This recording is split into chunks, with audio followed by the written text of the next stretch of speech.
بري لك فتمو من غير استمرا لم تكون بلم كينيا جاتو كدربي مالي بري كون ابو مينا نمن امه ترايما كانوا اوكي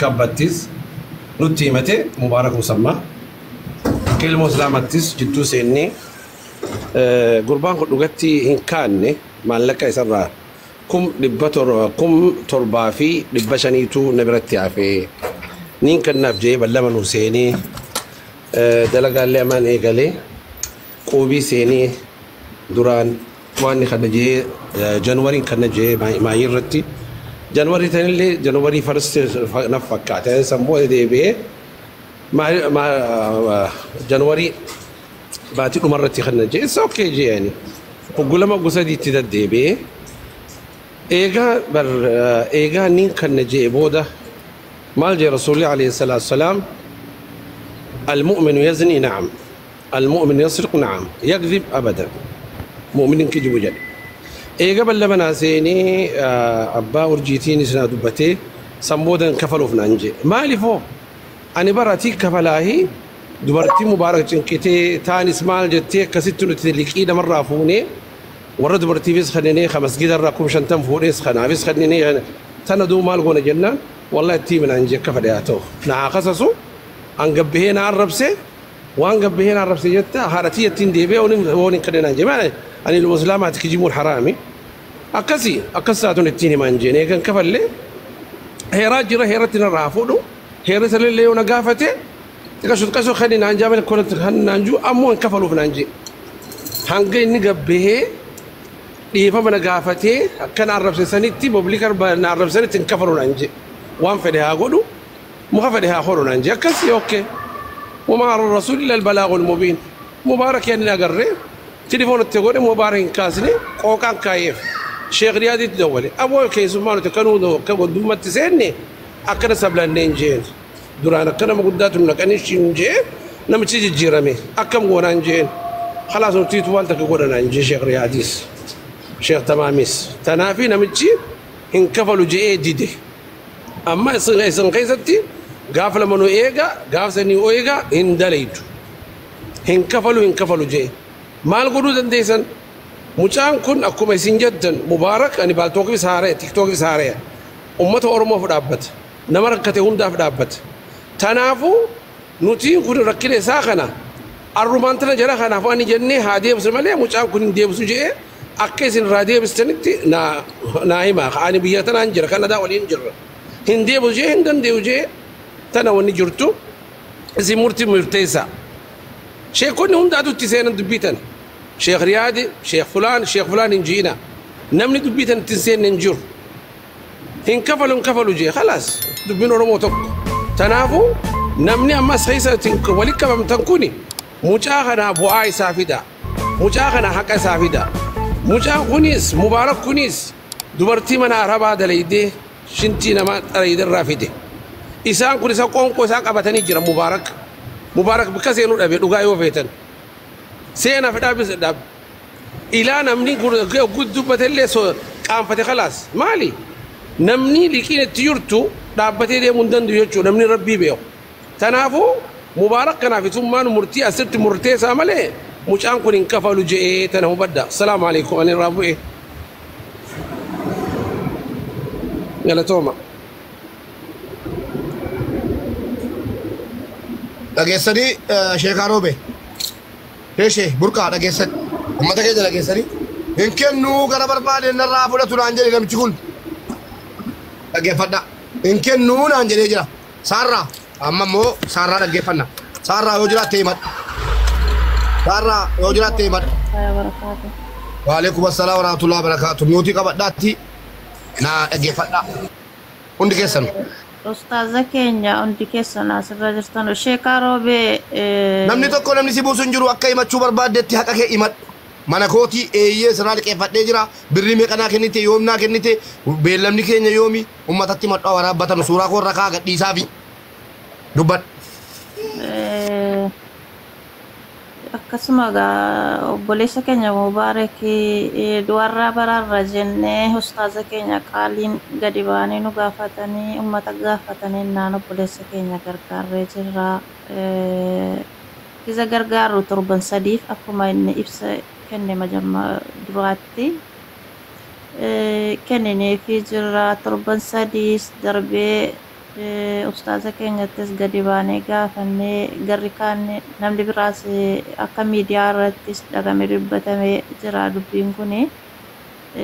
Hundi namaayyuu quba qaba birrii kana. Ammas obsaanummaa eeggataa jirra. Adda chaansii arganne mana isaa seenne eegasii mana isaa seenne rakkataa hundaayyuu gargaaraa jirra.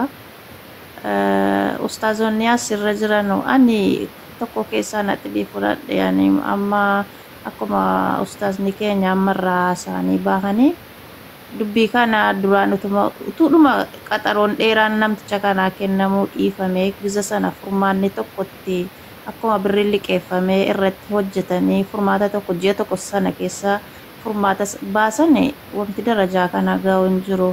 Wanti amma nusi isatti rifannuuf hin jiru jechaadha.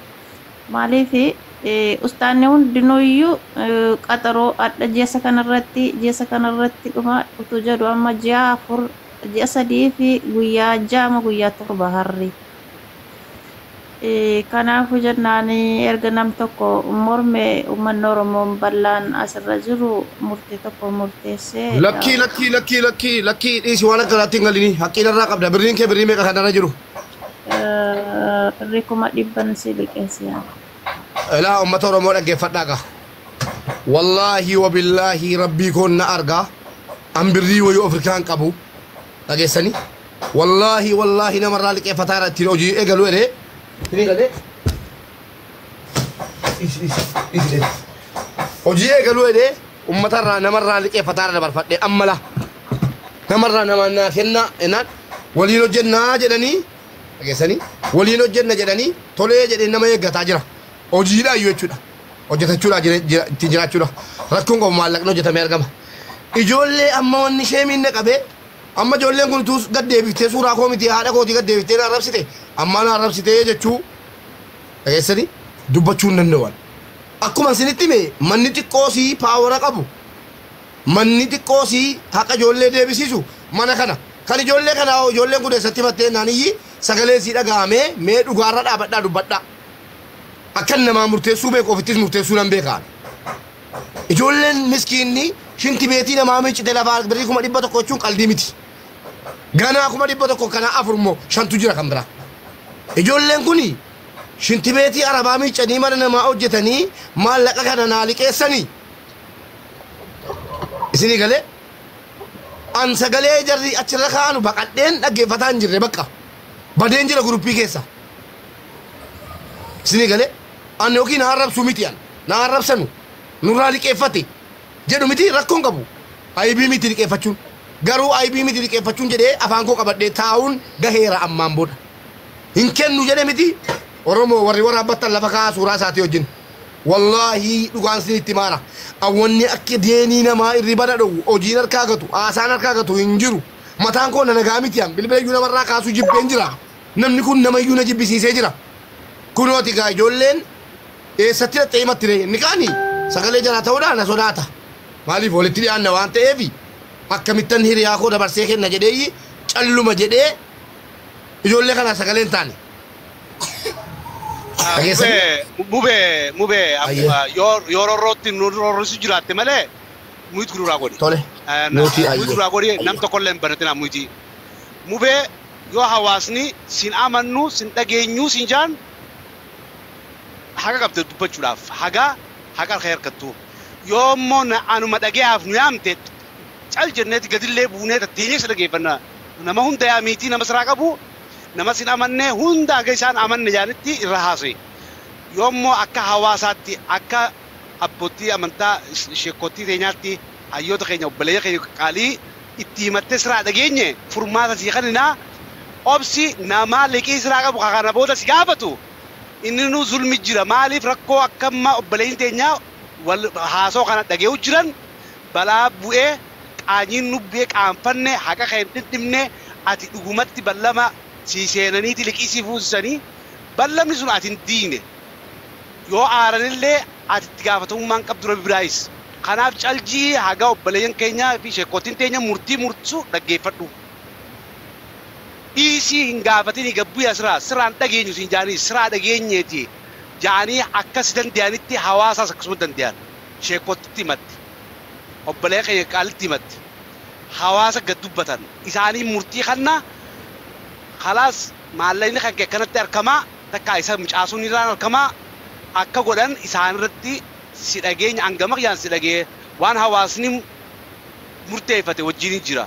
Haga kan dhimsineeti miti ammoo wanni Rabbi irraa na gaafachuu taa'u wahina erge eeganaa fi ati hojii haasofnee walitti sin kannee addabee isirraa deemee booda isa wahina erge meeqa maal jechuu isaati maallaqa ariikama laaleetiin rizaaba Itoophiyaatii fi qarshii waan achi deemuu fi karaa adda zaumaatti kan kafaleef jeetumaan gammadee uus garuu giseen boodarra ati lallabii qeeda kee itti deebi'ee qoradhu kafal ni sobe meeqa si ergee bakkaan sun keessaa quban qabu. Waan hafee liqisirra jirtu manguddoo deebi'ees gaafata amma usiif hawaasatti haa manguddoo dubbatu sheekottiin teenya haa dubbatani murtiisi kannanii nuti keessan jirru kaja'uu fi keessa jirraa hawaasa dirmadhaanatti naggaltee jiru ustaada maree baleessa keenya ustaad Muhammad illeen bakka takkatti ilaala kun jiru qaanyaawee sheekaa roobee qaanyaawee obboleen keenya hayyoota hedduus jira qaanyaawanii jiran qaanyii tana jalaa bahuudhaaf murtiin isaanirra jirti isaan dhaggeeffadhu kana booda afaan dubbatinis ja'an jalatu.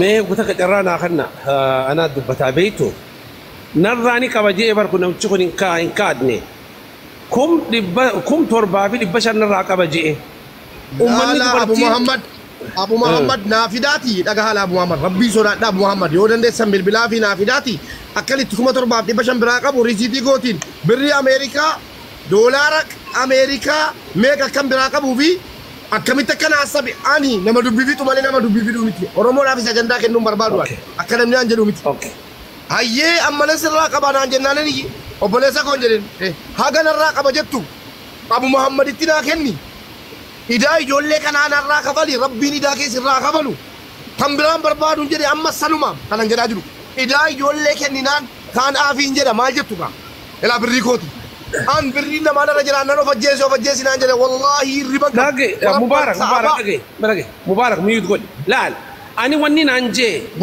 ani kabriti yafi. Mubarak miyut god. Yo atin da nuti sirra kafala, ummata sirra kafala. Hin kafalu je miti. Ani wanni ni nanje afani satirra. Kum torba fi 500 Kanada tunara jira je kan kafaleef je. Ati amma me kati raqab da nahi misal. Wannan